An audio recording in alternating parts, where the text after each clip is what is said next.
Bonjour à tous et bienvenue dans ce nouvel épisode des interviews Scale to Sell. Aujourd'hui, je reçois Quentin Adam. Salut Quentin. Bonsoir, bonjour à toi. C'est très gentil de me recevoir, François.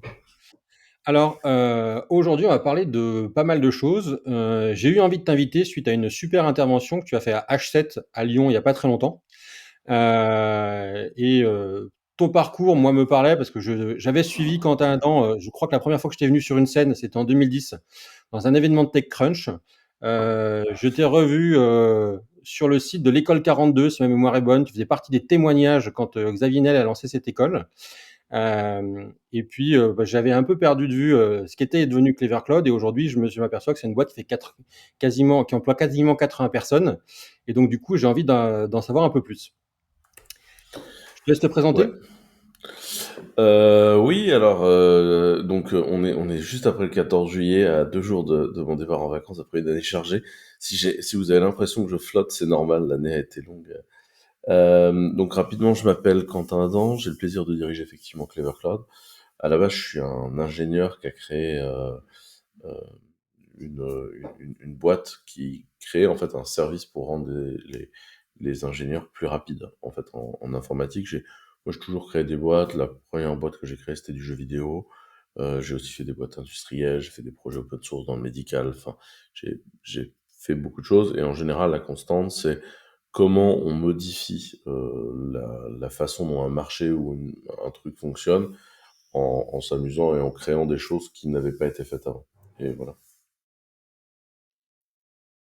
Tu nous parles de ces différentes expériences que tu as eues et de ton parcours en général, parce que Clever Cloud, c'est maintenant une société qui a 15 ans à peu près.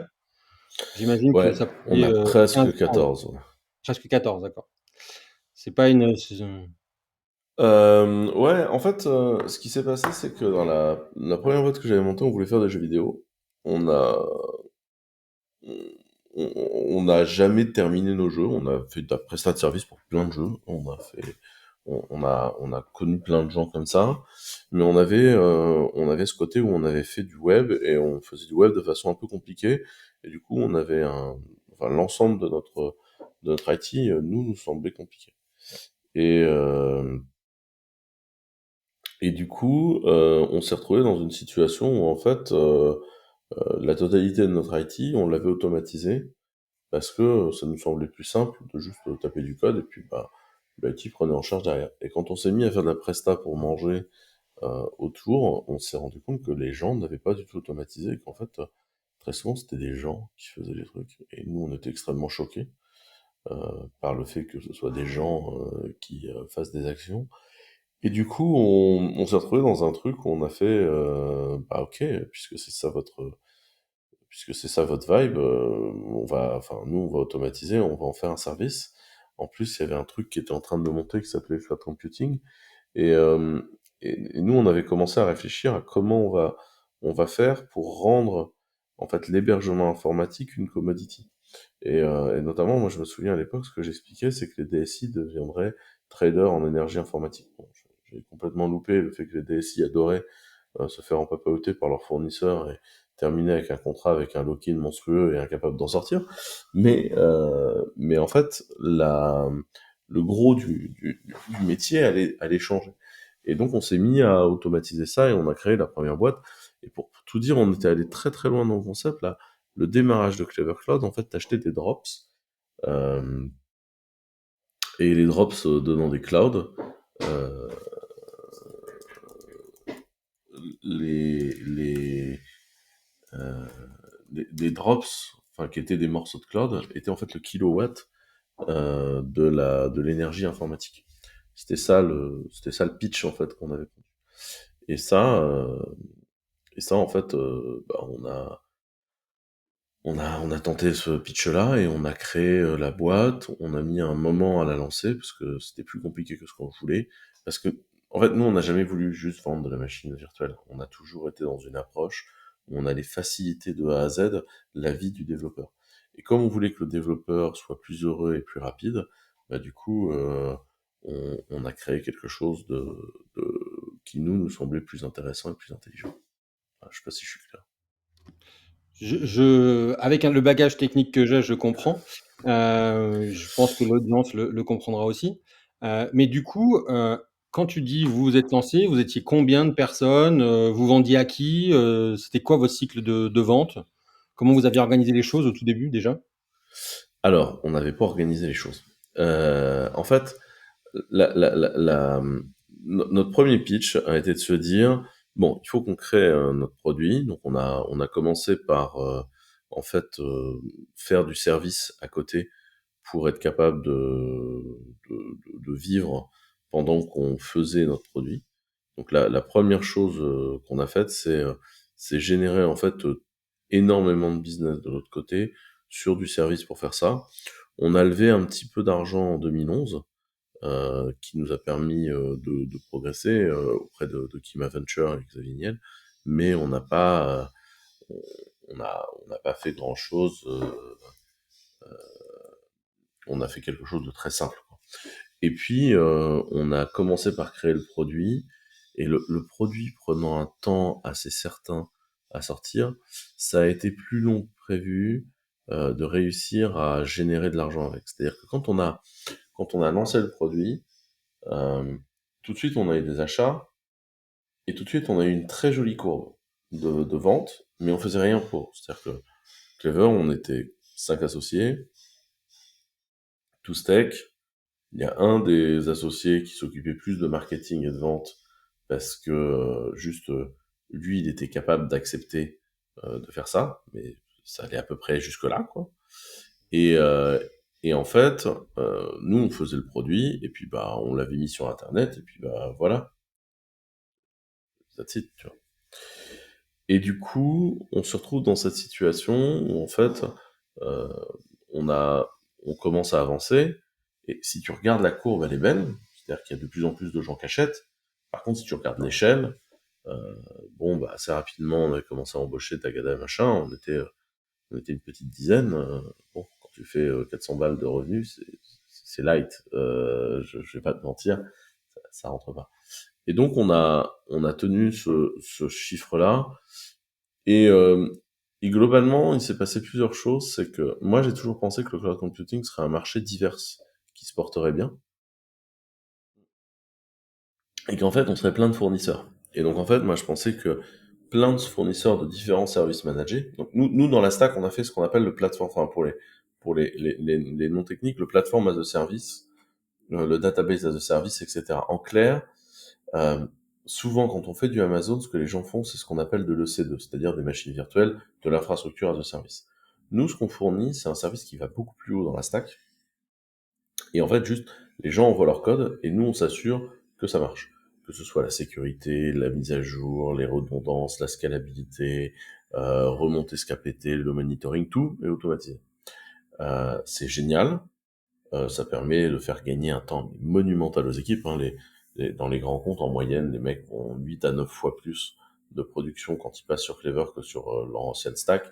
Et en moyenne, les gens économisent 30% de leur facture Amazon, et un ETP tous les 5 personnes, parce que bah, au lieu d'avoir un DevOps, c'est de l'IA en fait qui fait le boulot. En fait, depuis le début, ce qu'on fait, c'est de l'IA. Enfin, nous, on appelait ça de la statistique d'apprentissage, mais bon, c'est de l'IA. Et donc en fait, on monte la totalité du produit. Un, ça a pris du temps, et deux, c'est un changement philosophique, parce que tu demandes aux gens des infras d'acheter le cloud, sauf qu'ils ont rarement envie d'acheter un cloud qui fait tout seul, pour des raisons assez évidentes. Et donc ça a été assez long et compliqué de convaincre les gens. Et moi au début je me disais, bah, le cloud ça va être un marché qui va être assez partagé, et dans lequel chacun va amener sa pièce de valeur, etc. Sauf qu'en fait, le marché s'est concentré très très très très vite. Euh, et il s'est concentré autour de 3 acteurs issus du logiciel aux États-Unis, que sont Microsoft, Amazon et Google. Euh, et en fait, il s'est concentré euh, autour de l'idée de l'infrastructure en Europe. C'est-à-dire que l'Europe, au global, a pas du tout compris la notion de cloud computing.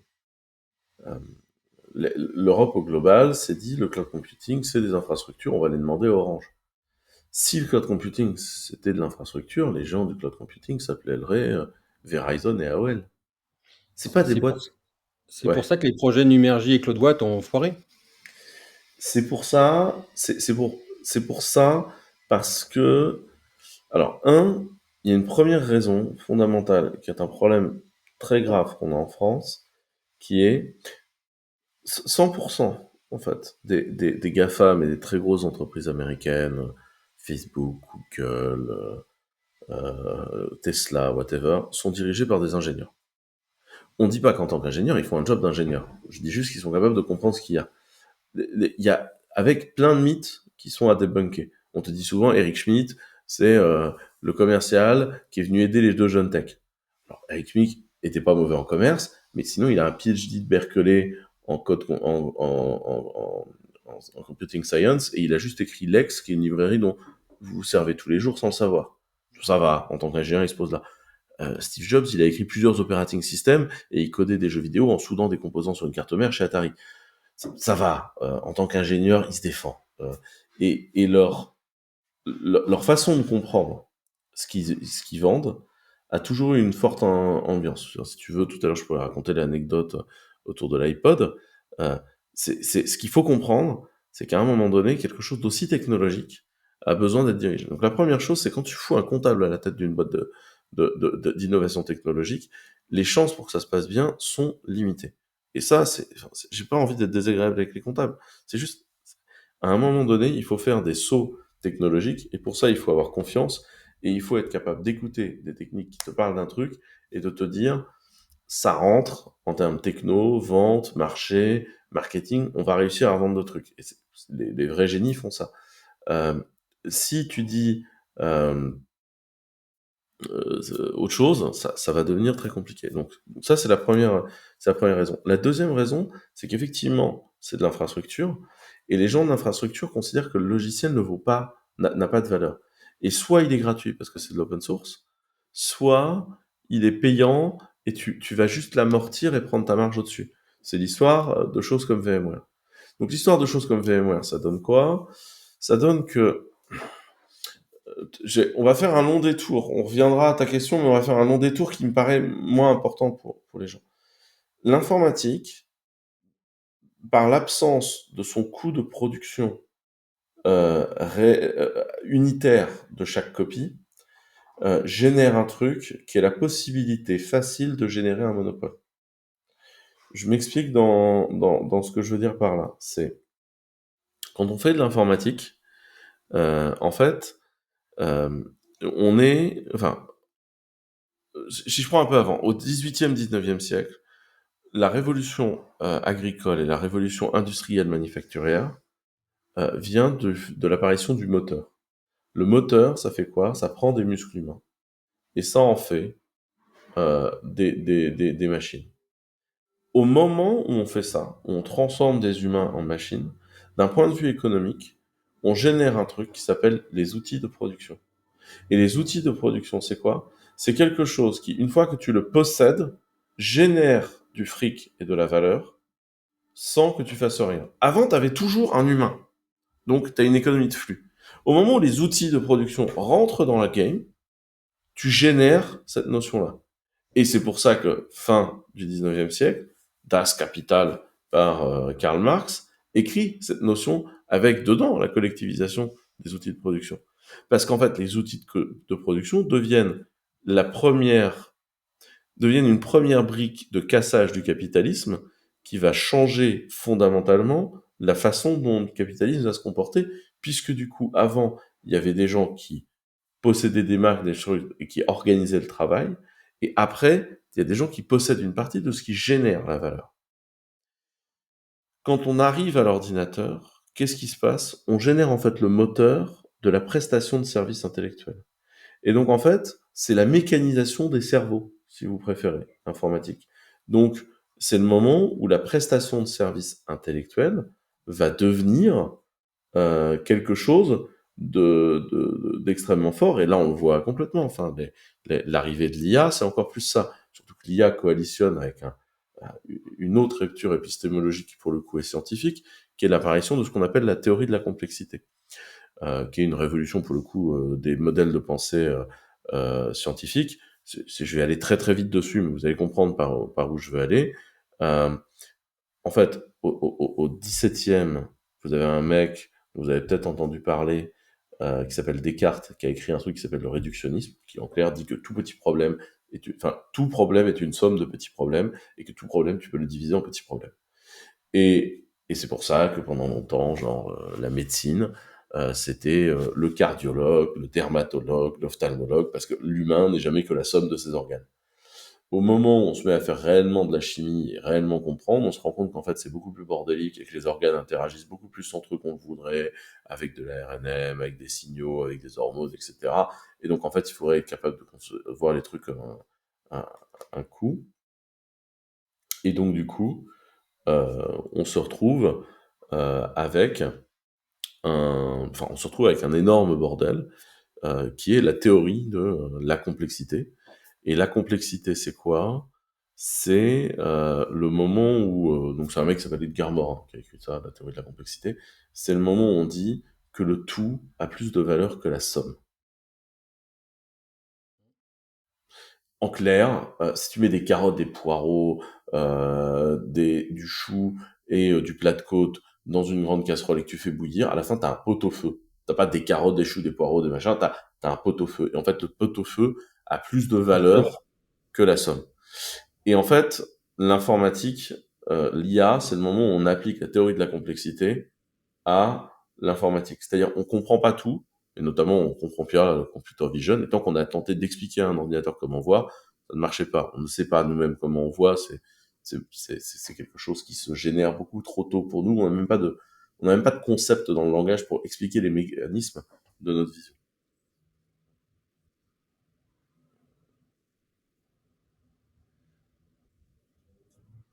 Euh, mais en fait, sinon, c'est un truc qui a lieu de façon comme ça. Et en fait, au moment où on a arrêté d'essayer d'expliquer et on a juste fait la même chose que ce que nous on fait, c'est-à-dire de l'apprentissage, on montre des photos de canards et on me dit, bah ça c'est un canard.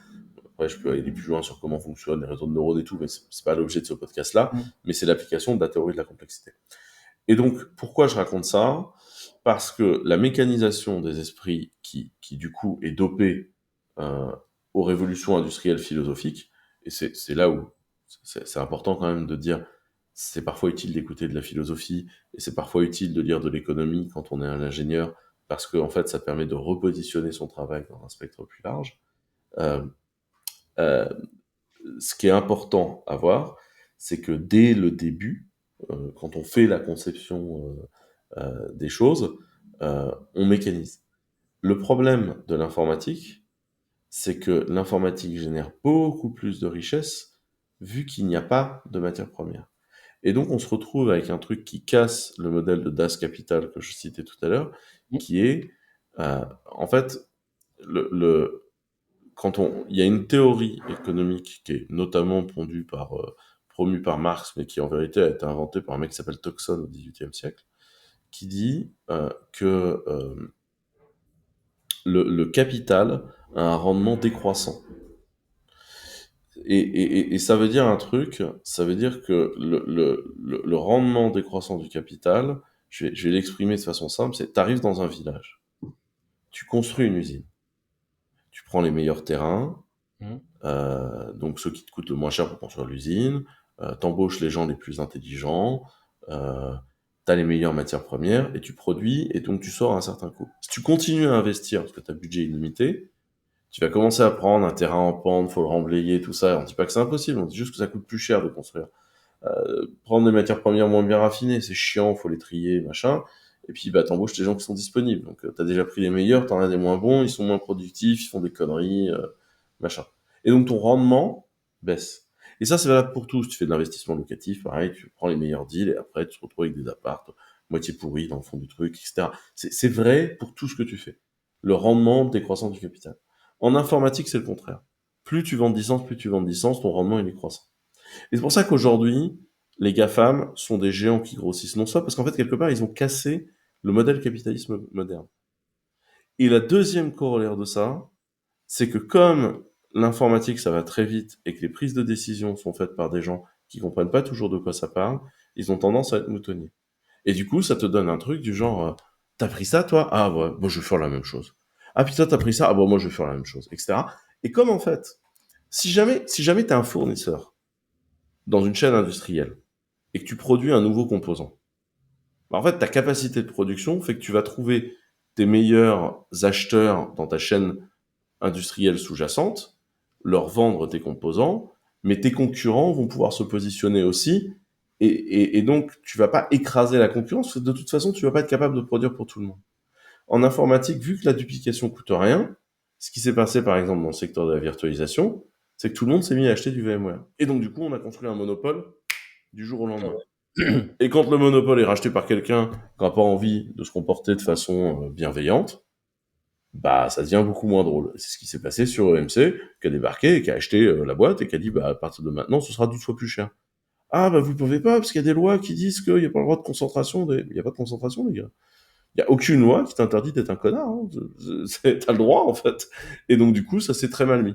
Mais c'est les mécanismes sous-jacents à ça. Et donc l'autre raison pour laquelle ça fait ça, c'est ça. Et du coup, quand les gens parlent d'open source, en général, ils voient le gratuit. Et notamment, les décideurs voient souvent le gratuit de l'open source et ils voient pas le côté, on crée un bien numérique collectif qui va servir à construire X industrie autour. Et ça, c'est ce qui s'est passé en fait avec des trucs comme CloudWatt, où les mecs se sont dit, bah, on va prendre du OpenStack. Mais en fait, personne n'aurait pris OpenStack dans notre posture parce que nous, on le connaissait le code d'OpenStack. Les gens qui écrivaient OpenStack, c'était censé être des gens de Rackspace et de la NASA. Les gens de Rackspace qui écrivaient ça, ils étaient embauchés par Rackspace, ils étaient mis dans un autre bâtiment. Donc à l'époque, Rackspace, je rappelle, hein, c'est le seul hébergeur traditionnel qui est devenu un hébergeur de cloud. D'accord? Tout le monde rêve de devenir Rackspace. Et Rackspace dit, je vais vous offrir le logiciel qui m'a permis de devenir cloud provider. Pourquoi font-ils ça? Moi, j'ai être franc avec vous. Hein. Ce qui s'est passé est très simple. Rackspace, ils ont pris une autre équipe, les ont mis dans un autre bâtiment et leur ont fait produire OpenStack. OpenStack en version 3, moi j'ai écrit le morceau de code qui permettait de savoir s'il y avait assez de RAM ou pas sur une machine pour booter une machine virtuelle. Donc je peux vous garantir que c'était pas ce qui était en prod chez Rackspace.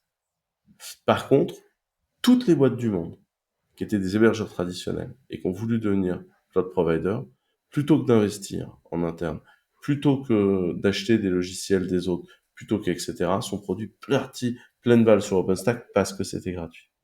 Et se sont perdus dans un nuage de brouillard.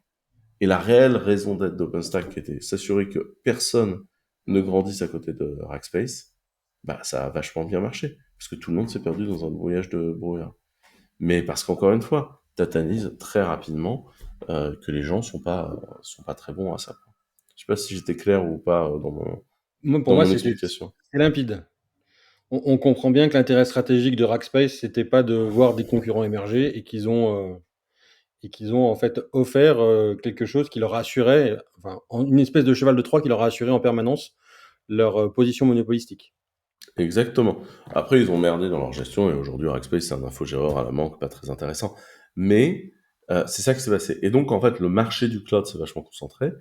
Et donc, du coup, aujourd'hui, ça nous oblige, nous, à nous mettre sur une posture qui est beaucoup moins, on fait juste ce bout-là qui nous intéresse, mais à devenir beaucoup plus hégémonique. Voilà. Et donc, si on va, si je fast forward, parce que du coup, on était parti sur l'histoire de Clever et après j'ai fait des détours. Vous allez voir, on va faire plein de détours. J'espère que vous n'êtes pas trop saoulés de ça. Et en plus, encore une fois, on est le 16 juillet et mon cerveau a été légèrement lavé par mon année. Et donc en fait, nous on a commencé, bah du coup on vivait avec du service et on faisait notre produit. Et notre produit a une bonne croissance, mais ça avançait pas très vite. Et là, il s'est passé plusieurs choses à peu près en même temps. Et maintenant, je peux raconter toute l'histoire parce qu'à l'époque, j'ai pas tout raconté quand on a eu nos problèmes parce que je pouvais pas tout raconter. Mais maintenant, le temps a passé, je peux raconter toute l'histoire. La première chose, c'est que j'ai fini par emplafonner le mec de CloudWatt sur scène au CNIT de la Défense. Parce que ça me gonflait. À l'époque, on nous invitait tous dans les mêmes tables rondes. Et j'avais toujours le mec de CloudWatt qui sortait zéro produit, parce que CloudWatt allait jamais rien sortir, c'est systémique, il n'y avait aucune chance, ou aucune raison que ce truc sorte quoi que ce soit.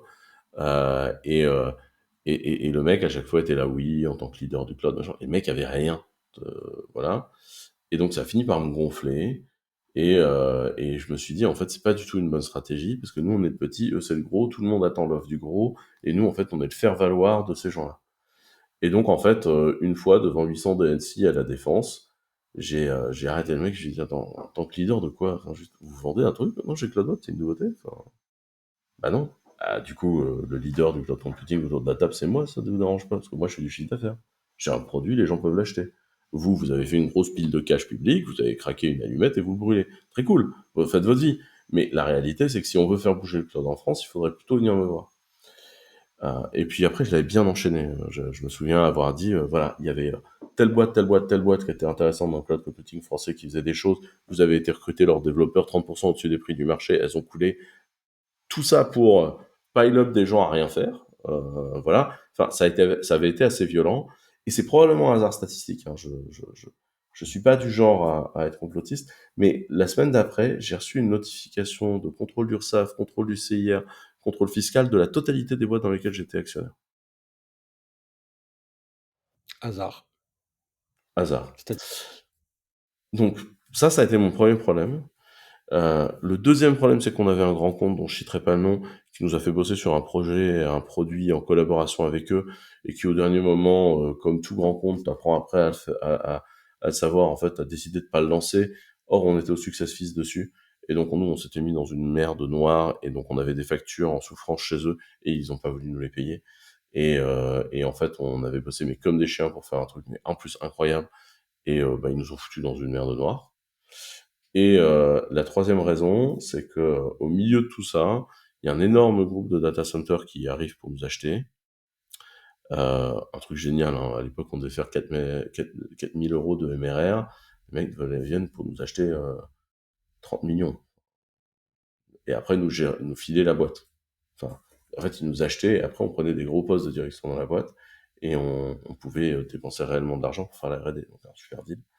Et en fait, on fait tout, les préventes, les machins, ils payent déjà le retainer, je commence déjà le plan d'investissement chez eux. Et à ce moment-là, les fonds qui possèdent ce truc se déchirent entre eux, et la boîte qui est censée terminer de nous acheter, en fait, arrête d'exister la semaine où on fait signer, voir le virement et en avant Guingamp, quoi. Et donc là, on se retrouve dans une merde noire, c'est-à-dire que très concrètement, il n'y a plus rien sur les comptes.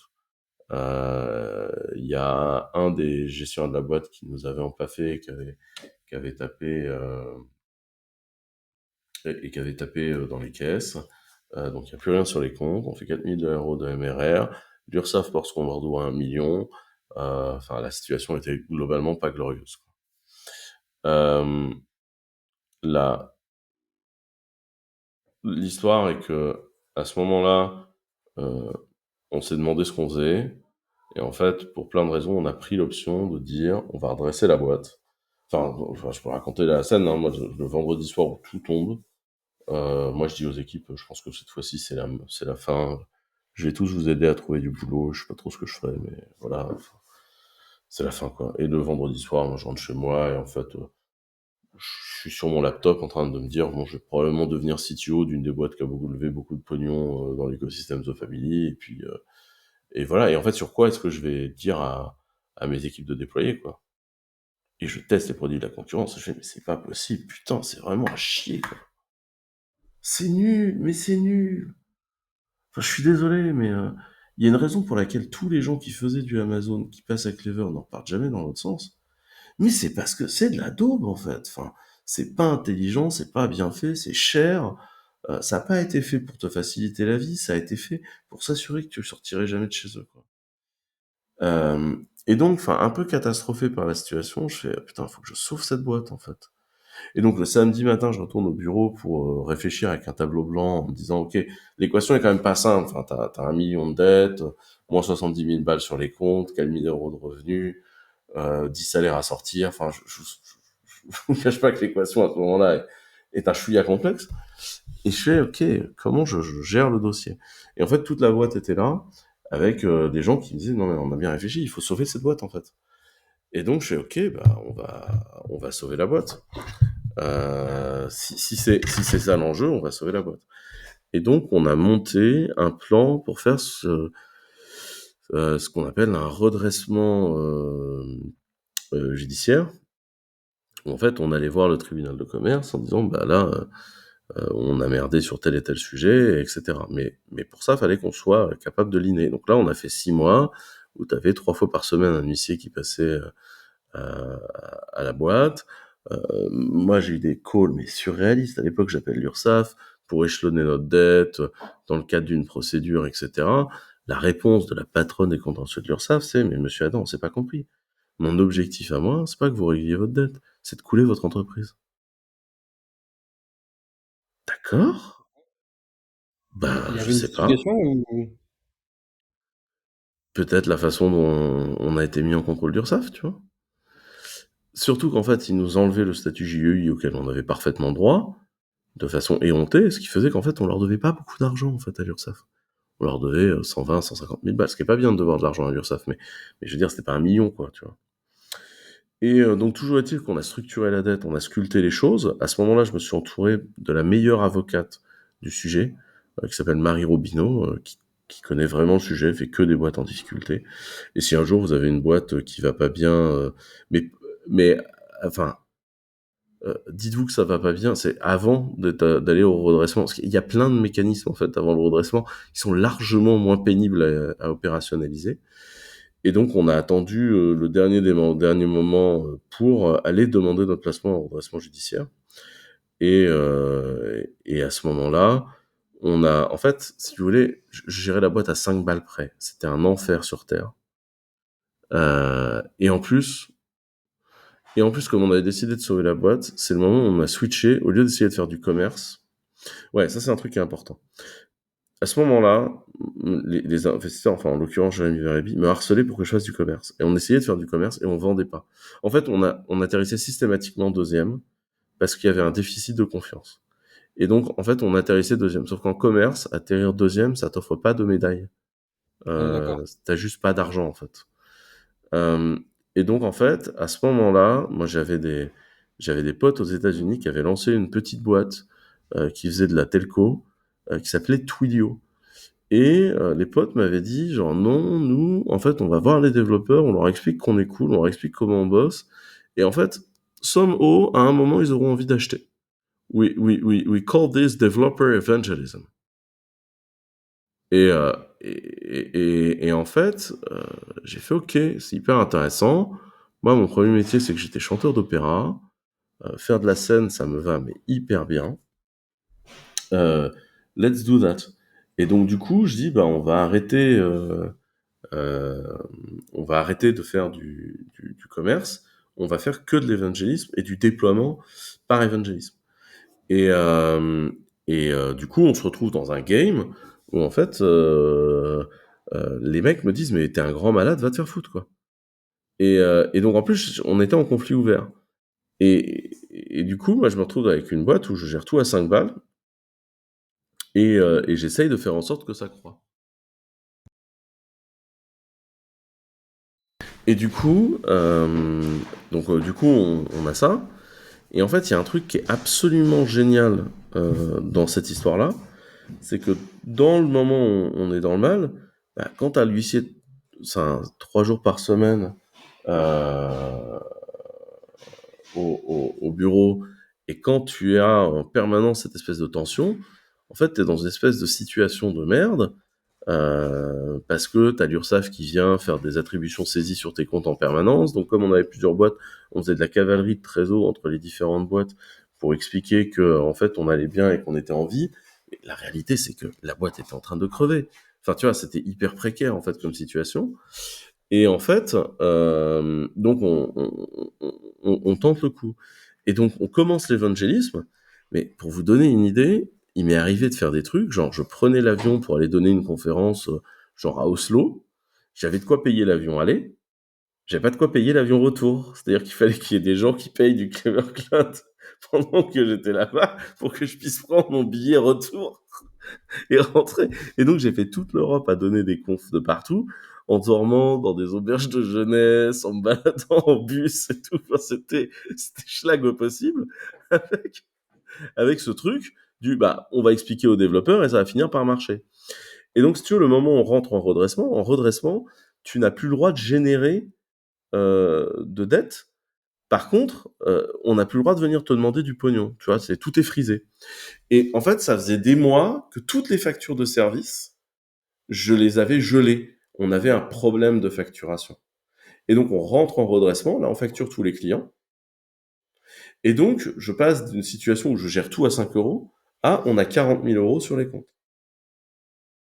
Et du coup, on s'en sert pour se développer. Et en fait, on a lancé un développement à la fois évangélisme et commercial à ce moment-là, qui nous a collé à 10,5% minimum de croissance au mensuel. Et pourquoi ce chiffre-là précis? Parce qu'en fait, Paul Graham avait dit, je ne connais aucune boîte qui n'ait pas fait 5% de croissance à la semaine, qui ne soit pas devenue une billion-dollar compagnie, s'il tient ce chiffre-là pendant 18 mois. Et nous, on a tenu ce chiffre-là pendant 3 ans. Et en fait, 5% de croissance à la semaine, ça fait 10,5 mensuel. Et en fait, on a pris, en fait, une ascension à ce moment-là, parce que j'avais enfin de quoi investir. 40 000 balles, c'est rien, hein, mais je t'assure que quand tu gères une boîte à 5 balles près, 40 000 balles d'un seul coup, enfin, c'est le paradis, tu vois. Et en fait, on a commencé à ce moment-là à avoiner, et en fait, on a déclenché comme ça notre modèle, où en fait, on est devenu une boîte rentable. Et en fait, on a créé un business model de boîte rentable, et on a, depuis, globalement, on a doublé tous les ans. Quelles ont été les décisions justement qui t'ont permis, on a bien compris que tu as pu investir, mais tes premières décisions d'investissement? Tu allé chercher il y avait pas de commercial, tu allé chercher un commercial extérieur? Ça s'est passé comment? Alors, je sais pas pourquoi je t'entends moins bien depuis quelques secondes.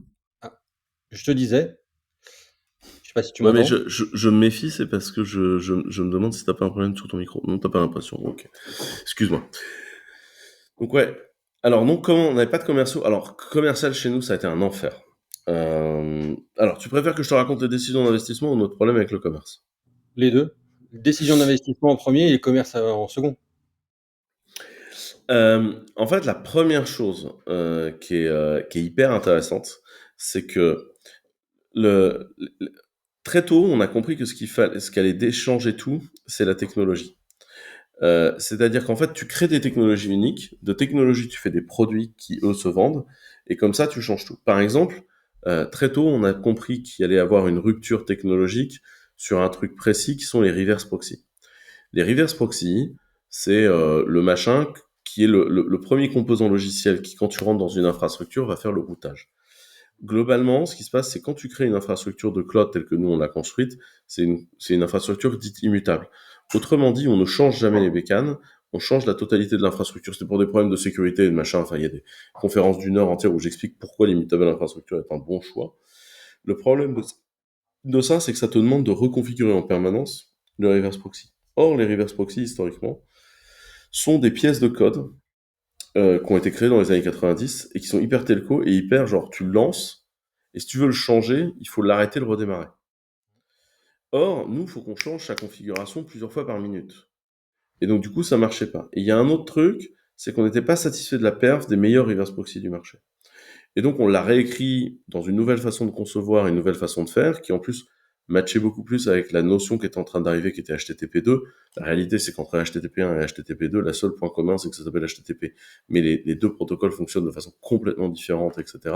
Et c'est pour ça que la migration à HTTP2 a l'air aussi longue et pénible, et qu'on est encore dedans, et qu'on est dedans pour encore un long moment, parce que philosophiquement, ce sont des protocoles qui n'ont rien à voir. Parce que tout simplement, HTTP1 répondait à des exigences, HTTP2 répond aux exigences qu'on a maintenant en fait. Et HTTP3 est lui par contre très similaire à HTTP2 conceptuellement. Et en fait, ce qui s'est passé, c'est que là par exemple, j'ai dit bah très bien, on va en réécrire un. Tout le monde m'a regardé avec des ronds comme des soucoupes. Mais pourquoi c'est important?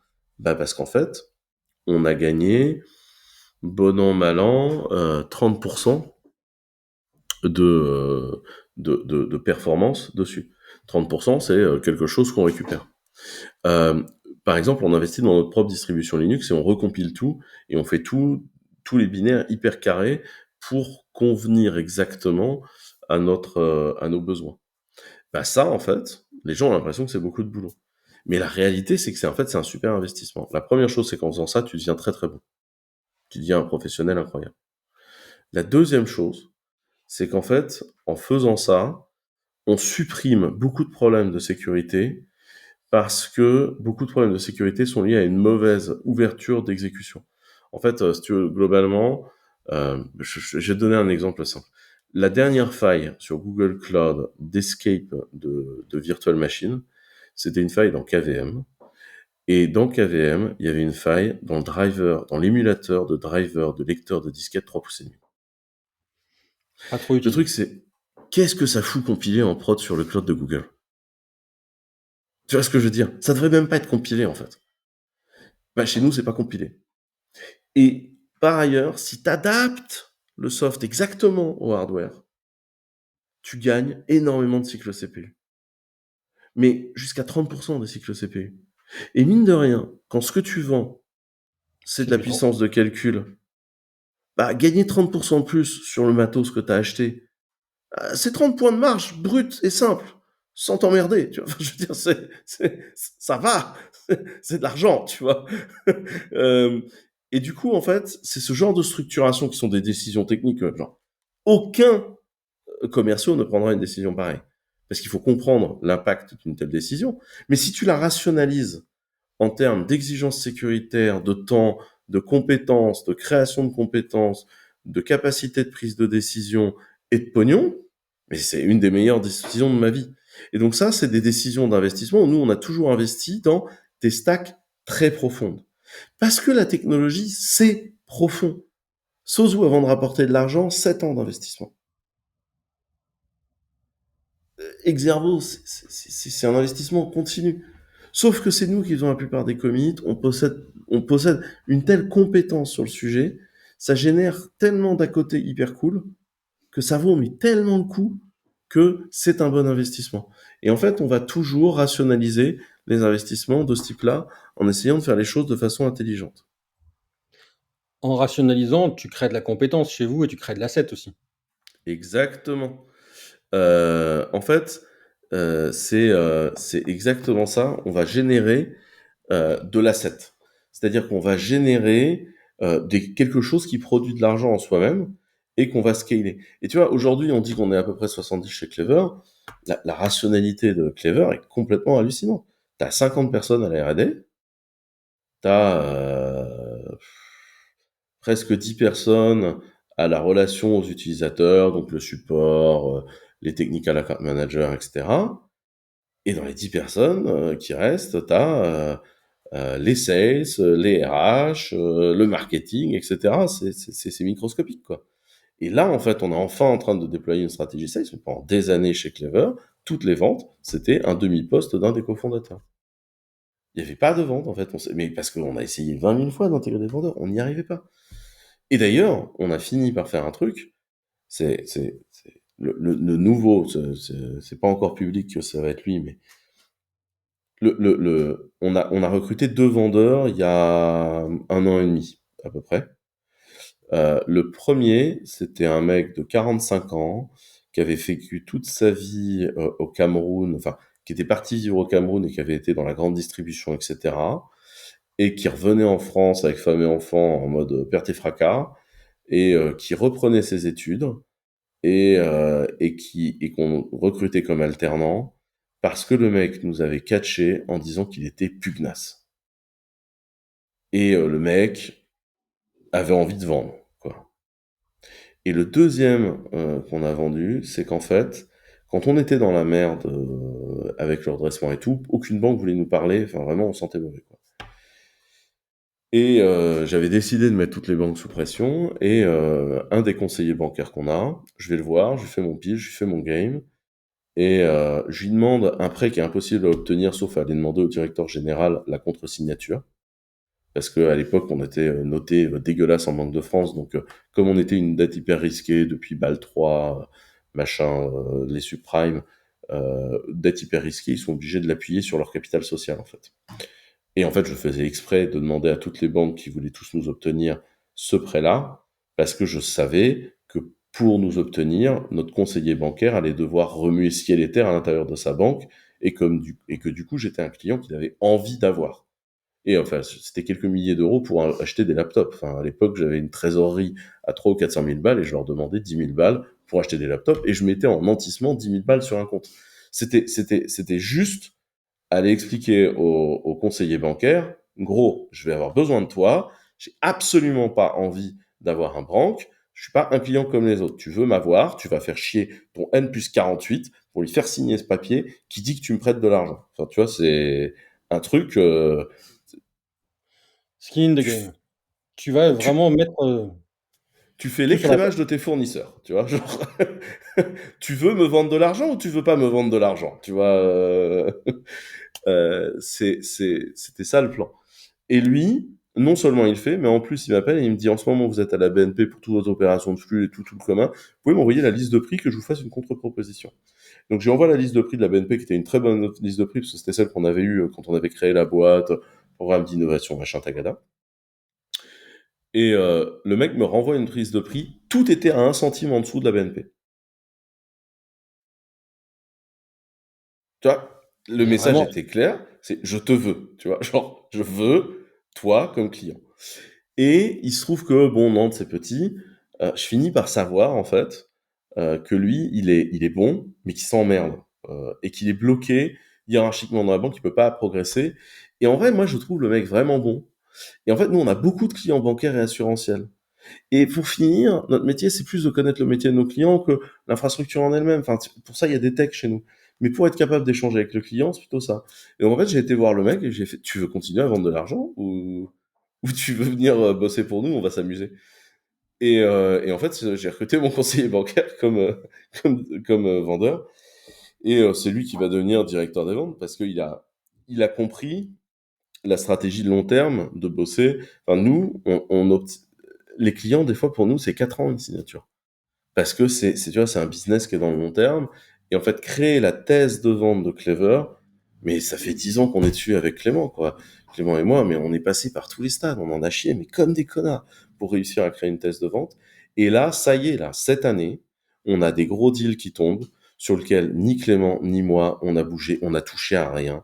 Le truc tourne, notre thèse de vente, notre argument, notre technique de vente tourne enfin, y compris sur des gens, et là ils sont en train de scaler, de recruter l'équipe, de faire grossir, et putain ça marche enfin quoi.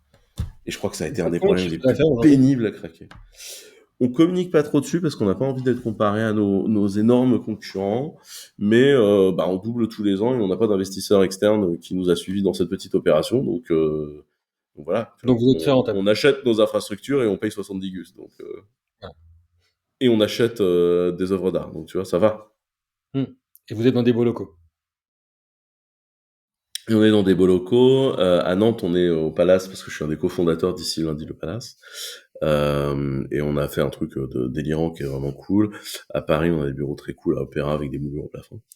À Lille, on est dans un coworking de hippies qui s'appelle le Bazar Saint-Saul. C'est très hipster. À Lyon, j'ai oublié comment s'appelait le truc, mais c'est pas mal. Enfin, à Brest, on est en train de construire. Donc voilà. Ces implantations régionales, c'était une stratégie? C'était pour, trouver les personnes au bon endroit? C'était pourquoi? Alors, la nous, on considère qu'on est une boîte remote. C'est-à-dire que moi, que tu viennes ou pas au bureau, j'avoue que j'en ai pas grand-chose à secouer. C'est ta life. Je suis pas devenu, enfin moi, je suis devenu patron d'entreprise pour organiser le boulot des gens, pour m'assurer que collectivement on atteigne un plan. Mais moi, à la base, je voulais coder peinard. Bon, là, je te cache pas que je code pas tous les 3 minutes. Mais à la base, mon plan, moi, c'était de coder peinard, hein, voilà. Euh, Aujourd'hui, j'ai pas envie, moi, de te dire à quelle heure, où tu dois être. C'est pas mon job. Enfin, je sais qu'il y a des gens que ça fait kiffer, mais moi, c'est pas ma vibe, hein. Moi, ma vibe, c'est comment je t'équipe, comment je m'assure que tu peux se bosser, comment je fais en sorte que les choses se passent bien dans ta vie, et donc du coup, comment je fais avancer ces sujets-là. Et donc, ce qu'on fait en termes de job, c'est de s'assurer que les gens sont heureux. Et donc, en fait, quand on a beaucoup de gens au même endroit, on leur propose de créer quelque chose de créer quelque chose de commun pour qu'ils puissent avoir du café, des bons fauteuils, une bonne connexion internet, voir leurs collègues. Mais en fait, les gens viennent ou viennent pas, quoi. Et en fait, ce qui s'est passé, c'est qu'on a recruté des gens bien, et en général, les gens bien connaissent des gens bien. Et je trouve que du coup, on est tombé sur un nid à Brest. Donc, tu vois, ça a grandi. On va bientôt ouvrir à Pau. Tu vois, rien de me prédestiné dans la vie à ouvrir un truc à Pau, mais pareil, on est trouvé sur un nid et du coup, bah, ça se passe bien. Et tu fais des ouvertures qu'en France ou tu en as à l'étranger? Pour l'instant, on est en France et là, on a une nouvelle stratégie à l'étranger. Qui est de? Alors, je te raconte ça dans une seconde. Je dis juste qu'il faut décaler le rendez-vous.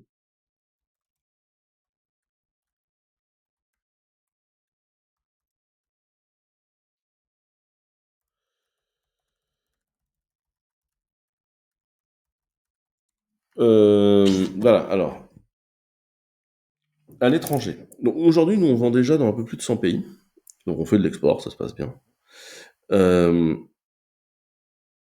il y a des... Et après, à l'étranger, on a plusieurs plans. Il y a l'Europe où on essaye de déployer la stratégie de la construction européenne, où juste on localise et on envoie des forces de vente, mais le but c'est de vendre depuis la France. Il y a des endroits comme le Canada où on sait qu'on va devoir recruter des gens locaux pour s'insérer, modifier notre discours, mais globalement c'est nous qui faisons. Il y a des pays beaucoup plus fermés, mais occidentalisés, où en fait on cherche un partenaire avec qui s'établir. Et notamment en Europe, on discute beaucoup avec des cloud providers qui n'ont pas leurs produits en interne et à qui on dit bah euh, enfin c'est le bordel. Vous avez besoin d'un produit. Ce que vous faites, c'est que vous prenez le nôtre en marque grise et on fait du revenu sharing. On vous fait pas payer upfront et tout. Enfin, on vous fait pas un plan à la VMware où vous payez d'abord et on verra plus tard quoi. On fait vraiment une alliance avec vous. Ça chez nous ça s'appelle Platform Engineering Suite et on va chercher des cloud providers locaux dans chaque pays qui connaissent bien leurs clients et leurs besoins et on leur dit on peut intégrer nos produits ensemble pour vous permettre à vous de résister face aux GAFAM et nous, comme on a déjà la technologie, ça nous arrange et ça nous évite comme ça de déployer réellement notre capacité de clientèle dans chaque pays. Donc ça, c'est première façon de développer. Et après, moi, j'ai beaucoup réfléchi à, ok, ben, quels sont les pays dans lesquels on n'a pas trop les GAFAM en face de nous, quoi. Parce que en fait, aujourd'hui, enfin, on va être clair, hein, l'Europe, c'est une colonie numérique des États-Unis. Enfin, la France, c'est 76% des achats IT qui sont faits aux États-Unis. Alors, c'est un drame par ailleurs, parce qu'en fait, quand tu es français aujourd'hui en France, on ne t'écoute pas du tout. Donc du coup, enfin, je pense que c'est assez dommage qu'on ne t'écoute pas et qu'on passe de base à l'idée que tu vas pas être bon et pas assez structuré. Mais du coup, ce qui se passe, c'est que enfin nous, on tient la mission de dire, en fait, pays émergents, ils ont tous un problème. Et rationnellement, le problème de beaucoup de pays émergents, il est assez économique. Et enfin, si je te prends par exemple l'histoire du Maroc, globalement, toi et moi, on décide de faire un business. Je te dis, je te paye en euros, tu me dis, bah oui, c'est normal. Je te dis, je te paye en dollars, tu me dis, ça m'arrange pas spécialement, mais enfin, ça va, Je je m'en comprends. accommode, tu vois. Euh, je te dis, je te paye On dirait marocain. en dirham marocain. Enfin, ouais, j'étais sur un autre exemple avant, mais en dirham marocain, tu me dis, écoute, mon grand, t'es gentil, mais je sais même pas le changer, ça. Tout le monde s'en fout du dirham marocain, quoi, tu vois. C'est pas, tu vois, de la monnaie japonaise, suisse, tout ça, tu pourras la changer, mais du dirham marocain ou du franc CFA, c'est un peu compliqué, quoi, à échanger, quoi. Euh, et de l'autre côté, si tu veux, le contrôle de la devise au Maroc, les gens ne s'en rendent pas compte qu'on a l'euro fort, tout ça, c'est facile pour nous. Mais la monnaie, c'est un vrai problème. Enfin, et quand tu es le Maroc, en fait, tu as besoin de pétrole, de choses comme ça, tu es obligé de faire un contrôle des devises. Donc, tu as des devises qui rentrent essentiellement avec le phosphate et le tourisme. Et de l'autre côté, bah, il faut que tu sois capable de sortir ces devises-là pour acheter des trucs sur le niveau mondial dont tu as besoin, sinon le produit s'arrête. Enfin, tu vois, si tu peux plus acheter de pétrole, c'est quand même un gros problème, quoi. Et donc, du coup, tu as un contrôle des devises. Et notamment, au Maroc, si tu veux acheter des prestations à l'extérieur du Maroc, il faut que tu ailles voir le ministère du Commerce marocain, qui te signe un papier pour dire oui, c'est bon, t'as pas pu trouver au Maroc et tout. Sinon, ils te disent non, attends, ça, tu peux le trouver au Maroc, va te faire foutre. Tu l'achètes pas, tu l'achètes pas à l'étranger, tu vas l'acheter ici. Et donc, ce qui se passe, c'est qu'on se retrouve on se retrouve dans une situation un peu compliquée où en fait, nous on dit bah ces endroits-là nous intéressent. Et en fait, notre nouvelle stratégie, c'est de dire bah très bien, à chaque fois on va trouver des gens sur place avec qui monter les choses avec qui on est capable de s'entendre et qui sont capables de développer le business. Et on génère un bout de Clever Cloud que les gens vont payer en monnaie locale. Et nous, en fait, on rapatrie pas l'argent. On réembauche des gens locaux. Parce qu'en fait, tout le monde a appris à coder sur cette planète. Et nous, on a plein de projets open source dans lesquels on a besoin de développeurs. Et donc, du coup, bah, on embauche des gens et on les fait bosser sur nos projets. Et cette méthode-là, bah, elle est hyper intéressante parce qu'elle permet d'être hyper vertueux avec les gens locaux. Nous, ça nous coûte bien moins cher que de rapatrier l'argent. Rapatrier l'argent coûte une fortune. Et en fait, ça nous génère bah, quasiment autant de valeur. Enfin, le différentiel de valeur est beaucoup plus intéressant. Et donc, on est en train de monter beaucoup de produits à l'export comme ça.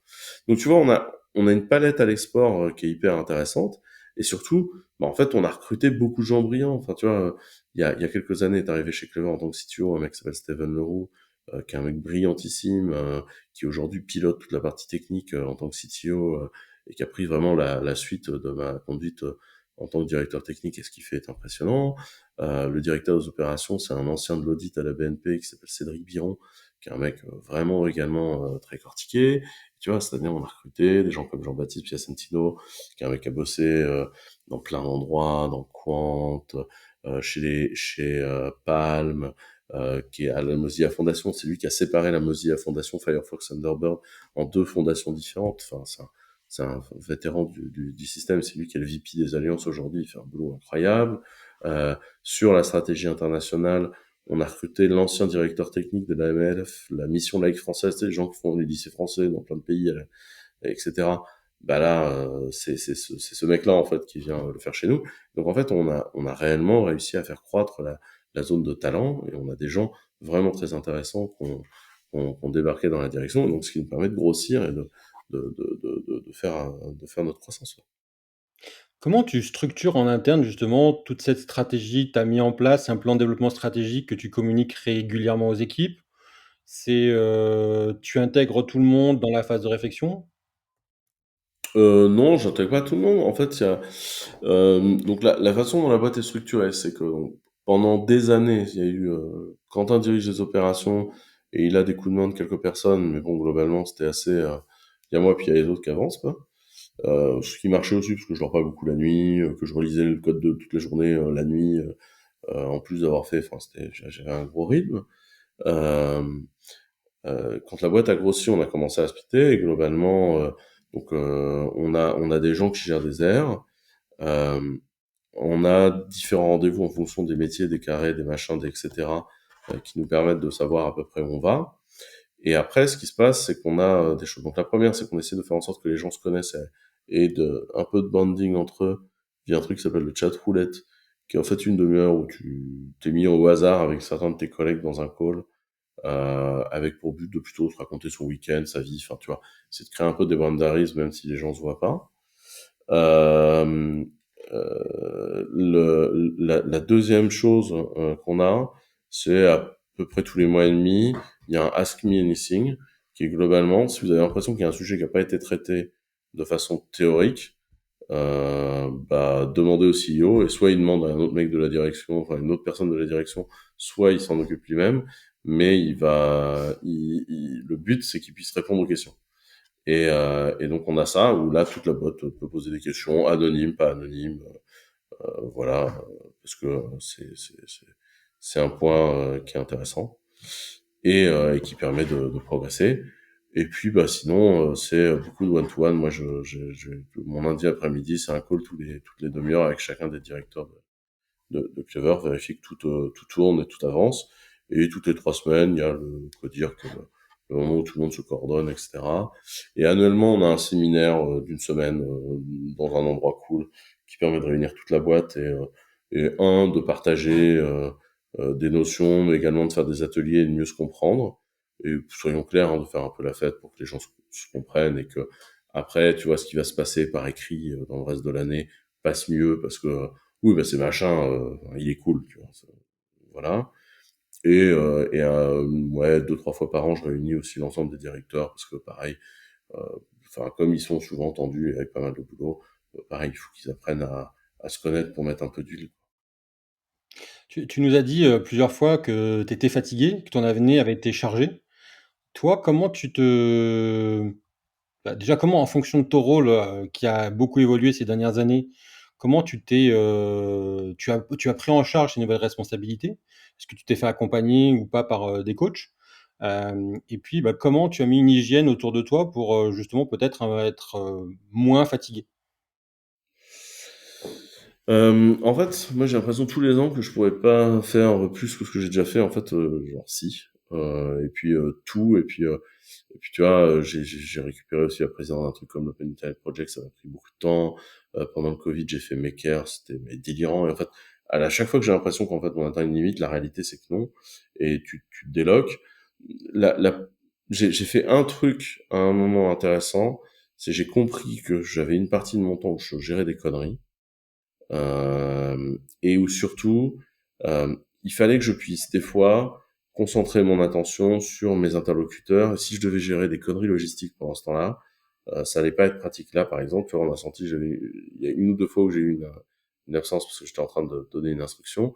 Mais tu vois, globalement, j'essaie de jamais ne pas être concentré sur ce que je fais.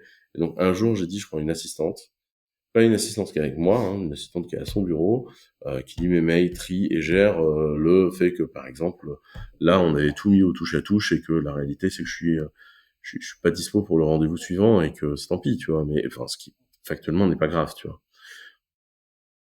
Donc ça, c'est un premier truc qu'il faut réussir à faire, qui est la capacité à faire avancer les sujets avec quelqu'un qui gère ce genre de problématique pour que moi je puisse me concentrer quand je discute avec des gens. Après, la question de comment... en fait, moi j'ai le même poste depuis 14 ans, enfin je suis CEO de Clever Cloud.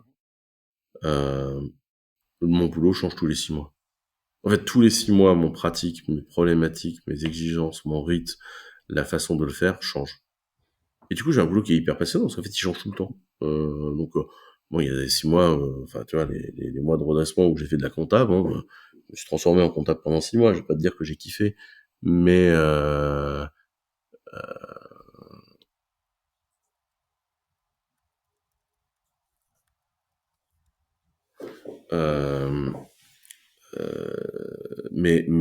mais je pense qu'il y a enfin, il y a un vrai modèle qui est, qui est ça. Après, est-ce que j'ai réussi à ne jamais être en surbook? Oui, dans le sens où à une époque, j'allais vraiment au bout de mes forces. Là, tu vois, j'ai pris mes vacances. Donc, je sais que je vais en vacances, ça va bien se passer. C'est juste que c'est la fin de l'année. Je comprends. Enfin, je pense qu'on est tous un peu comme ça, quoi. Je pense et je pense que c'est un en tant qu'entrepreneur, on a du mal à prendre des vacances et quand on est en vacances, on les apprécie.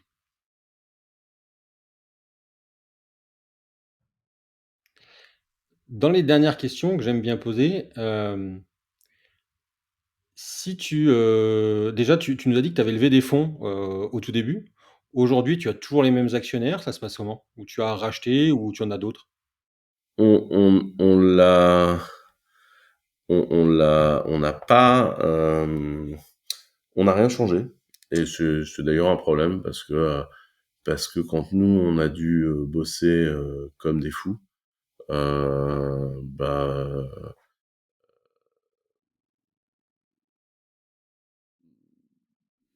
comme quand nous on a dû bosser comme des fous, en fait, on n'a pas réussi à faire les choses de façon détendue.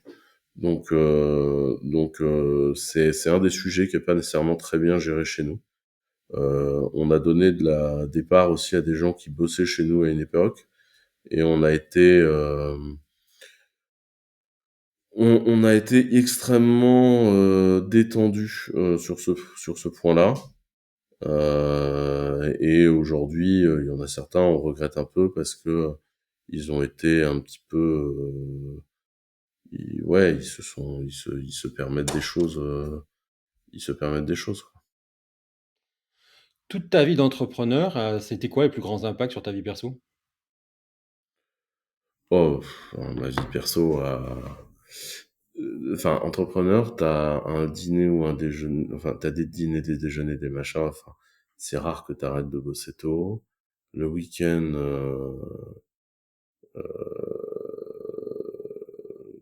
extrêmement fatigant. Enfin, la vie est pas simple. Euh, la vie est vraiment pas simple. Est-ce qu'il y a une question que tu aurais aimé que je te pose et que je t'ai pas posée? Euh...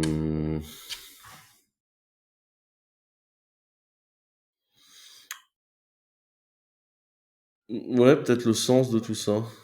Pourquoi je le fais. Euh, Même si c'est même si en fait, quasiment tous les gens qui bossent chez Clever, on aurait eu un meilleur salaire ailleurs, moi y compris. Après, il y a l'asset, mais l'asset c'est inconditionnel, quoi, tu vois. Euh, Nous, ce qui amuse beaucoup de gens, c'est les impacts technologiques qu'on peut avoir. Parce qu'aujourd'hui, on peut avoir d'impact sur la technologie quand on bosse chez Clever. Enfin, tu vois, quand tu bosses dans une boîte comme Google, tu vois, les mecs sont 100 000.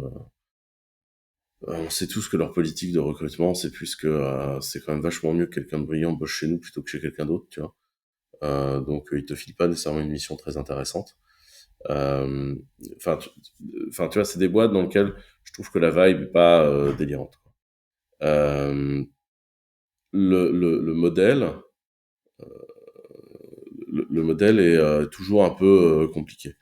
Et, euh, et en fait, euh, du coup, euh, nous on fait les choses parce qu'en fait il y a un truc qui est vrai, c'est notre balance commerciale elle est hyper déficitaire. Si on aime bien notre mode de vie, ça pose un problème, quoi. Tu vois, les gens pensent pas, mais la balance commerciale de la France elle est pas déficitaire depuis les années 70, hein, elle est déficitaire depuis 2005. C'est le numérique qui nous met dedans. Euh, et aujourd'hui, quand on parle de colonie numérique, c'est pas moi qui l'ai inventé, hein, ce terme-là, c'est un terme de Catherine Morin-Desailly, qui est sénatrice, qui l'a écrit dans un rapport il y a presque 10 ans maintenant, euh, disant, mais attendez, enfin, on a un problème. Et là, en fait, enfin, ça remet en cause les retraites, l'hôpital, l'éducation, enfin, les sujets de tension dans notre société sont des sujets qui, en fait, sont sous-tendus par la révolution de la prestation, de l'industrialisation de la prestation intellectuelle. Quelque part, si on y réfléchit bien. Même si aujourd'hui, le secrétariat d'État au numérique, c'est considéré comme vraiment un pis-aller dans n'importe quel gouvernement, parce que c'est pas un truc de sérieux, tout ça, c'est un truc des jeunes. Matrix, est-ce que c'est vrai, virtuel, réel, on ne sait pas, tu vois. Enfin, il y a un manque de vision qui est délirant, mais tu vois, on parle de, enfin, prenons un exemple qui est hyper concret, tu vois. On dit, il y a une tension, l'extrême droite aux portes du pouvoir, machin, en France, la responsabilité des médias. Mais parlons-en de la responsabilité des médias. Les médias sont pas rentables aujourd'hui. Du coup, ce sont tous des médias d'opinion à la solde de milliardaires qui se jouent avec des médias d'opinion. Mais pourquoi est-ce que les médias ne sont pas rentables? Parce que les médias étaient rentables en fait avant. Il y a un graphique qui est très simple à vous montrer. Il y a un graphique où vous avez les revenus des médias, les revenus de Google. C'est un X. Google a pris l'argent de la démocratie. Vous voulez retrouver de la démocratie, il faut buter Google. C'est C'est pas pour très ça. compliqué en fait comme situation. Et en fait, si tu veux, pour moi, on a des choses qui, moi, j'aime bien mon mode de vie. Tu vois, enfin, il se trouve que moi, nous, on nous l'a proposé plein de fois hein, d'être acheté par les Américains. Donc, tu vas, c'est hyper drôle, 3-4 jours la Silicon Valley. Mais soyons francs, comme Pertino, c'est laid, quoi. Ça ressemble à un village pierre et vacances de seconde zone. T'as pas moyen d'avoir une table après 21h. Les restos sont mauvais. Enfin, l'activité sociale, c'est d'aller faire un barbecue chez les voisins. Et tu t'en vas quand t'as envie de pisser parce que tu vas pas pisser chez les gens. Et en fait, ça sonne la fin du truc. Enfin, artistiquement, c'est un endroit d'une platitude monstrueuse. Je vais pas parler de fashion parce que putain, mon Dieu, quoi. Les gens savent pas s'habiller. Euh, c'est pas, enfin, c'est pas un mode de vie moi qui m'éclate, quoi.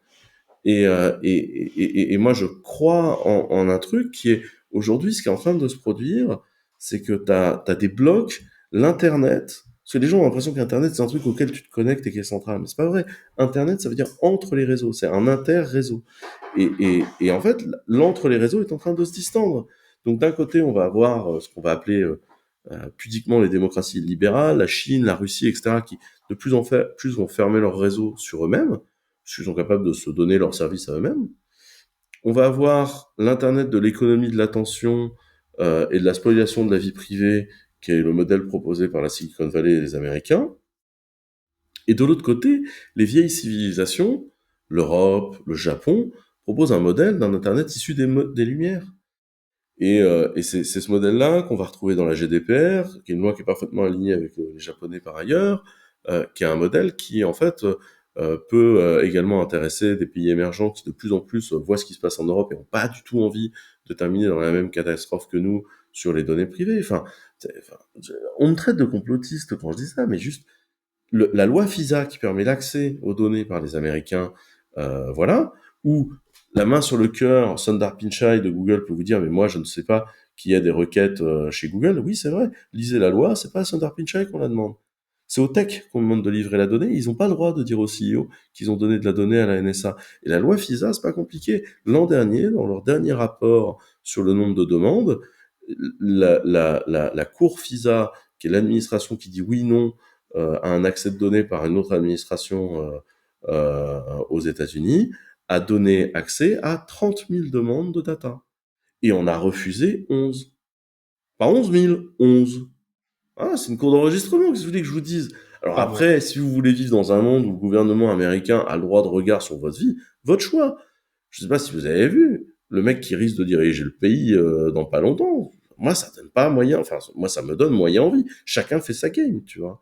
Mais à un moment donné, je pense que la raison pour laquelle on fait tout ça, c'est que les gens voient souvent des entreprises comme des moyens économiques. Pour moi, c'est pas un moyen économique. La réalité, c'est que je serais mieux payé chez Google.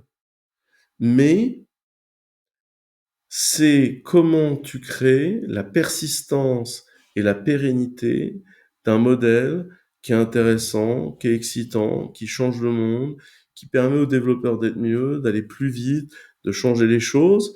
Et en cela, non seulement tu as un impact presque politique, mais tu as un impact aussi sur la vie des gens. Moi, les gens me disent, voilà, je suis passé à Clever Cloud, j'ai gagné mais des milliers d'heures, mon produit va plus vite, c'est vachement plus intéressant. Vous nous avez permis de faire des choses qu'on ne pouvait pas faire avant. Et ça, je trouve ça hyper cool.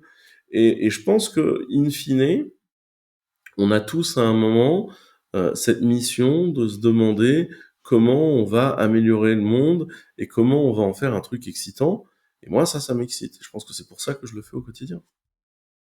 C'est ça ton combat pour la souveraineté dont on qui est ce mot est souvent associé à Quentin Adam, sur internet. C'est pour ça que je parle. Le combat, en fait, il est lié à un truc qui est très simple, c'est de dire, à un moment donné, si on n'a pas, pourquoi est-ce qu'on est riche? On est riche parce que on a mécanisé plus tôt que les autres, et après on a exporté en direction des autres. Bon, puis après on a aussi pillé les ressources naturelles d'un certain nombre de pays. Mais en fait, là, la mécanisation des cerveaux, t'as d'autres pays qui sont en train de mécaniser les cerveaux, qui exportent, et nous, en fait, on devient asservis et on s'appauvrit. Alors, c'est pas très compliqué, hein. Ta balance commerciale, c'est ce que tu vends et ce que tu achètes. Si tu achètes plus que tu vends, tu t'appauvris, hein. L'équation est relativement simple. Et aujourd'hui, on s'appauvrit. Ce qui veut dire que notre modèle social ne va pas tenir. Mais c'est très simple, hein. C'est est-ce qu'on sera capable d'entretenir des routes sans nid de poule? C'est est-ce qu'on sera capable d'avoir une police qui maintient de la sécurité? Est-ce qu'on a une école qui fonctionne? Est-ce qu'on a des hôpitaux qui tournent? Enfin, c'est un modèle social. Enfin, tu vois, est-ce qu'on est capable de faire la réfection de nos bâtiments anciens et notre patrimoine? Est-ce qu'on est capable de mettre de l'argent dans la culture? Enfin, c'est ça, c'est un modèle social. Donc, à un moment, tu fais, bah, attendez, c'est ça. Et puis après, il y a comment sont les choses. Encore une fois, moi, j'invite beaucoup les gens à lire des œuvres majeures. Alexis de Tocqueville a écrit un truc qui s'appelle De la démocratie en Amérique. Les gens l'oublient souvent, mais quand les États-Unis nous ont donné beaucoup d'argent, le plan Marshall, en fait, ce qui s'est passé, c'est ils ont exigé qu'une seule chose en face. La libéralisation de l'accès au marché du cinéma. C'est-à-dire que la seule chose qu'ils ont demandé en contrepartie de nous donner tant d'argent, c'était de dire, on veut pouvoir vous envoyer nos films. Tout le monde a l'impression d'être américain aujourd'hui. Mais relisez De la démocratie en Amérique, allez des fois aux États-Unis si vous pouvez vous le permettre. Ces gens-là ne vivent pas du tout comme nous. Ils n'ont pas la même philosophie de vie du tout que la nôtre. C'est pas du tout les mêmes endroits. Et vu qu'en fait on mécanise des esprits, quelque part on utilise des machines-outils intellectuelles qui sont pas faites pour nous. Et c'est pour ça que les réseaux sociaux c'est une galère avec des gens qui passent leur temps à se prendre la tête, etc. Mais parce que, en fait, ne serait-ce que la conception de la liberté d'expression n'a rien à voir entre les États-Unis et chez nous. Aux États-Unis, tu as le droit de dire que tu es nazi et qu'Hitler était un mec cool. Personne ne t'interdira de le dire. C'est le droit. Tout le monde a le droit de dire n'importe quoi. Et après, la communauté et la collectivité décident si c'est acceptable ou non, si on va t'ostraciser, si on va te cancel, on décide de plus te parler, etc. Dans un modèle qui, si tu y réfléchis bien, ressemble un peu aux sorcières de Salem. Le tribunal populaire a décidé que t'étais un connard, on te brûlera. Ou on pourra te brûler métaphoriquement. Je dis pas c'est bien ou c'est mal, je te dis c'est comme ça qu'il fonctionne. Nous, t'as pas le droit de dire que t'es nazi et qu'Hitler est un mec bien. Si tu dis ça, ça s'appelle de l'incitation à la haine raciale, la justice te condamne, et tu vas en tôle ou tu payes des amendes. C'est illégal, tu n'as pas le droit de faire ça. Mais on considère quand même qu'on a une liberté d'expression. Mais nous, on considère que le législateur et le politique fait consensus à un moment sur les limites basses et hautes de ce qu'on peut dire, parce qu'il y a des trucs, non, c'est juste pas possible. Et ouais, ne serait-ce que cette conception-là, du coup, dans un truc qui est le média, Twitter, X, whatever, ce qu'on peut raconter, mais ça change tout dans la conception. Ça change absolument tout. Et du coup, nous, on passe notre temps à utiliser des marteaux pour enfoncer des vis. Mais c'est pour ça qu'il faut promouvoir un informatique plus européen. Je donne un autre exemple. J'en ai marre en informatique. Dès qu'on parle d'économie, tu te tapes un ministre qui te dit non mais on a loupé la vague, on prendra la suivante. Mais c'est pas des vagues. C'est la construction d'une suite logistique industrielle. Et c'est une chaîne de valeur industrielle. L'IA, c'est quoi? L'IA, c'est des algorithmes et des penseurs donnés. Alors ça, on a l'école normale supérieure, on sort les meilleurs ingénieurs mathématiciens du monde. C'est pas compliqué, il y a des gens ENS dans toutes les teams de recherche d'IA du monde. C'est nous qui sortons les meilleurs. Il n'y a aucun problème là-dessus. Alors c'est génial, on les sort avec du pognon public et ils bossent pour du pognon privé étranger. Génial. Un calcul magnifique de notre part. Deuxièmement, c'est quoi? C'est de la data. Les index de moteurs de recherche, la data des réseaux sociaux, etc., c'est de la data bien ordonnée, tout ça, bien rangé. C'est ça, l'IA, c'est de l'algorithme appliqué à de la data bien ordonnée, donc les fameux trucs où on a dit non mais laisse tomber, c'est pas grave. Et le troisièmement, c'est de la puissance de calcul. Et là, c'est quoi? Bah, c'est le cloud computing. Le fameux truc où Cédrico a dit non mais c'est pas grave, on prendra la vague suivante. C'est pas des vagues. Pour moi, c'est un peu comme si on avait affaire à des gens qui te disent bah on construit un immeuble haussmannien. Bon, les fondations, elles sont à chier. Ça glisse et ça tient pas droit. Bon, le clou est couvert, la toiture fuit, on n'est pas terrible. Par contre, vous allez voir, sur la peinture des chiottes au deuxième étage, on sera nickel. Euh, non, c'est pas des vagues. Et quand on me dit c'est impossible de rattraper, je sais bah, encore une fois, faux. Philosophie des sciences, un mec qui s'appelle Ray Kurzweil, qui par ailleurs bosse énormément avec Google, a écrit un truc qui s'appelle The Law of Accelerating Return, c'est-à-dire la loi du retour accéléré. Chaque progrès technologique rapproche le progrès technologique d'autant. C'est-à-dire que quand tu découvres par exemple les rayons X, alors certes, ça permet de savoir si la jambe de Timéo est cassée, mais surtout, ça permet d'aller sur la Lune ou de poser des satellites. Parce que si tu peux radiographier une soudure, tu es capable de la mettre sous pression, donc tu es capable de lancer des fusées, donc de faire des satellites. Et en fait, tous les progrès technologiques s'enchaînent, et c'est pour ça que notre progrès technologique, il est en exponentiel, et qu'on le voit très bien depuis le début du XXe siècle. On subit une croissance exponentielle qui, par ailleurs, pose plein de problèmes. On a largué la plupart des gens qui comprennent pas que la science évolue aussi vite, et donc du coup, on se retrouve avec des complotistes et les fameux vaccins 5G, etc. Mais surtout, ça veut dire que chaque progrès technologique se rattrape beaucoup plus vite en utilisant la disponibilité de la connaissance humaine commune, dont l'open source fait partie. Et donc c'est pour ça que quand on te dit mais tu peux pas rattraper les vagues, Microsoft sur Office, ils ont investi tant de milliards depuis le début des années 80. Good for them. Depuis le début des années 80, en vrai, afficher un pixel sur un écran, c'est plus du tout la même chose. Quand on a fait Final Fantasy VII, c'était un enfer de coder en 3D. Il te fallait des équipes de 600 personnes chez Square Enix pour faire un truc. Aujourd'hui, le moindre jeu indep de jeu indep où ils sont 4 dans le studio achète le moteur Unity et fait de la 3D bien plus belle qu'à l'époque. Parce qu'encore une fois, The Law of Accelerating Return, ça coûte beaucoup moins cher de le créer.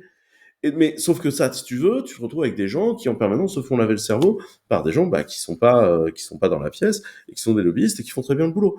Mais si tu veux, moi, la raison pour laquelle je combats, c'est de dire attendez, à un moment, vous voulez notre mode de vie?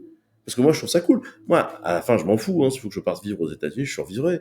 Mais, euh, mais, mais notre mode de vie, pour le contre-garantir, Bah, en fait, il faut qu'on ait un minimum de grip, de possession des assets qui sont les outils de production. Et on revient à cette histoire d'économie de flux et d'assets.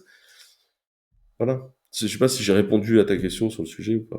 Parfait, j'ai adoré en tout cas ton explication, parce que je pense elle explique bien des combats modernes dont on prend pas forcément le temps de se poser dessus. Et qui sont pour finir assez transpartisans. Hein. C'est un truc qu'on me disait, mais le programme numérique de chaque parti, etc., pour les législatives, à la fin, en fait, tu prends à peu près tous les partis, tu prends, à la fin, tu as 6 députés qui s'intéressent au numérique à l'Assemblée. En fait, ils se connaissent tous. La réalité, c'est que à peu de choses près, ils ont tous le même programme.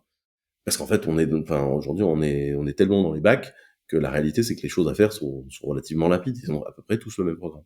Et en fait, enfin, c'est un sujet qui est assez transpartisan. Et le problème est pas tant le bord politique que d'avoir quelqu'un qui s'intéresse 2 minutes au fait que, mais attends, s'il y a plus d'argent dans la presse, c'est pourquoi déjà? Mais peut-être qu'on revient à ce que tu disais quasiment en introduction. Il manque des ingénieurs. Et en tout cas des ingénieurs qui soient au poste de décider. C'est exactement la problématique. Selon moi, c'est exactement la problématique. Je pense qu'on on ne se rend pas compte de combien il est important aujourd'hui de laisser aux ingénieurs la possibilité de prendre des décisions. Et c'est ce qui fait que par ailleurs, on n'a pas aujourd'hui de grosses boîtes facilement de GAFAM-like parce qu'en fait, on en manque parce qu'à un moment, ça demande des ingés, quoi. Bah, écoute, ça sera le mot de la fin. Je pense, ouais. Je En te tout cas, remercie merci beaucoup de ton invitation. moi, je te remercie pour ce témoignage. On le mettra en ligne dans une semaine. Écoute, à très bientôt. Bah, merci à toi, merci de ton invitation. Puis bah, quand tu veux. Et puis si t'es sur Paris, bah, n'hésite pas à me faire un. Tu me fais un texto et on va boire un café ou une bière, dépendant de l'heure. Petite question, si des auditeurs souhaitent te contacter, le mieux c'est Soit mon Twitter, soit mon mail, quentin.adam@clever-cloud.com, ce qui est assez facile, soit mon LinkedIn, qui marche très bien aussi. c'est vrai, c'est par là que je suis passé. Super, Quentin. Normalement, mon assistante lit mon LinkedIn. Si on attend que ce soit moi qui lise, c'est mal barre. Mais normalement, mon assistante lit mon LinkedIn. Ok, super. Merci beaucoup pour ton temps. À très Merci à bientôt. toi en tout cas. Merci beaucoup.